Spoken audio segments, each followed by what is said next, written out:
Et donc, ce qui s'est passé par la suite, moi, je me suis dit que, effectivement, c'est mon explication qui avait un problème. C'est moi, je n'ai pas pu expliquer dans le bon langage, dans le bon vocabulaire. Je me suis dit que, effectivement, les thèmes, les mots que j'utilisais pour expliquer l'ovulation, pour expliquer la période de fécondité aux élèves qui déjà, n'ont pas mon niveau, qui déjà en deuxième position, je suis au devant. Et souvent, le langage que j'utilise inconsciemment pour les expliquer paraît un peu compliqué à eux, paraît un peu pour eux difficile de compréhension. Donc, j'ai repris la compréhension, j'ai repris l'explication avec des mots simples, avec les expressions du quotidien, telles que eux-mêmes, ces élèves-là, ont l'habitude de parler. Donc, quand j'ai repris l'explication avec ça, une première fois, les élèves m'ont interpellé encore, qui n'ont pas compris. Et une deuxième fois, il a fallu que je parte au tableau, ensuite, mettre la chose devant eux et leur montrer comment est-ce que ça se passe et leur montrer ce que je voulais dire. C'est à ce moment maintenant que la plupart de la classe ont dit que ils ont compris. Mais avec ça, il y a certains qui n'avaient pas encore compris. C'est pour dire quoi? Quand tu apportes quelque chose à quelqu'un, c'est que faut apporter une chose à quelqu'un en fonction de son niveau, en fonction de sa capacité, en fonction de ce que la personne peut comprendre, en fonction de son langage. Moi, j'ai vu effectivement ici que c'est le langage qui faisait défaut. Souvent aussi, c'est la rapidité avec laquelle tu exprimes les mots qui fait que les élèves n'arrivent pas à comprendre.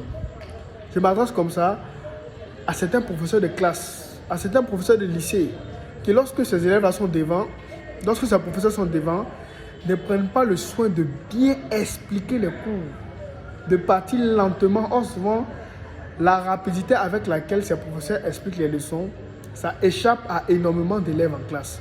Maintenant, comment est-ce que l'élève qui, à la maison, d'ailleurs, n'a pas un maître de maison, d'ailleurs, n'a pas un grand frère pour essayer de s'approcher de lui, pour apprendre. D'ailleurs, encore l'élève, il est seul. Et encore plus pire, les parents n'ont pas les moyens. Comment est-ce qu'il doit faire? Donc souvent, lorsque vous êtes professeur et que vous êtes devant, prenez le temps d'analyser les personnes qui sont en dessous de vous. Ces personnes-là, comment est-ce que ces personnes peuvent comprendre ce que je vais leur donner? Comment est-ce que ces personnes peuvent facilement être ouvertes en fonction de ce que je vais leur donner? Même chose dans les relations. Souvent, il ne faut pas venir comme ça dans les relations, donner énormément de choses à quelqu'un qui en réalité ne mérite pas.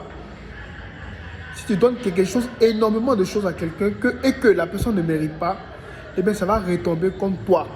Parce que la personne ne mérite pas.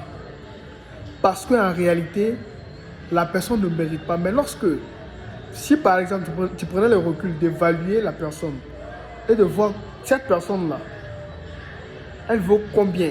Qu'est-ce que je peux l'apporter en fonction de son niveau, bien sûr?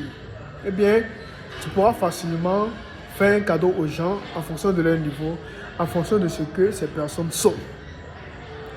Donc, avant de donner le savoir, avant de donner la connaissance, il faut prendre le soin d'étudier les élèves, de savoir j'ai quel type d'élève à m'apporter.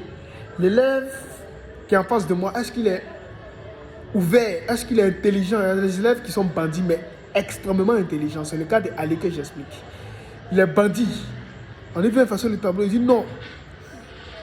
Il dit, ne veut pas effacer le tableau d'ailleurs. Il sait qu'il pourrait faire cette vidéo. Il dit non. Mais l'élève comprend. L'élève est compréhensible. C'est ce qui se passe avec ça souvent, avec les élèves. Donc c'était pour une histoire qui s'est passée avec moi, que je voulais partager avec vous, pour que vous aussi, vous puissiez en tirer des leçons, pour continuer aussi de progresser.